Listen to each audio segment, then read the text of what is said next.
The hype around the Yamaha Raptor 660R when they debuted it in 2001 was so real. As a kid growing up in Missouri, we all thought the Raptor 660R was the second coming of the Banshee, an absolute lethal fast sport quad that was going to dominate the scene for decades. To Yamaha's credit, they came out swinging for the big displacement sport quad crown when they introduced the Raptor 660R in late 2000 as a 2001 model, giving it a 660cc liquid-cooled, single-cylinder, four-stroke engine that supposedly had enough power to absolutely run the ATV game. The Raptor 660R also featured a 5-speed transmission with a dedicated reverse gear and electric start, making it a fairly rider-friendly quad. However, it only lasted in production from 2001 to 2005, and although it did get a lot of very positive reviews and positive feedback from owners, there was also a lot of negative. Some people absolutely love it to this day.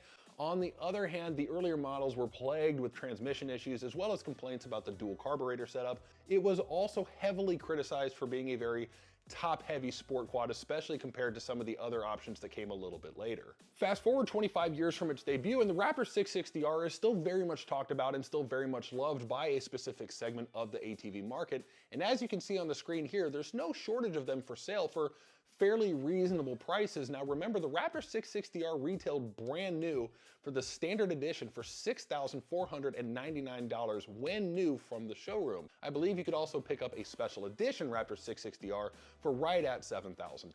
Now ultimately, the Raptor 660R earned a place in ATV folklore and will probably continue to be a talked about sport quad despite its very short production life, ultimately being replaced by the Raptor 700R as well as a whole bunch of other options from the competitors.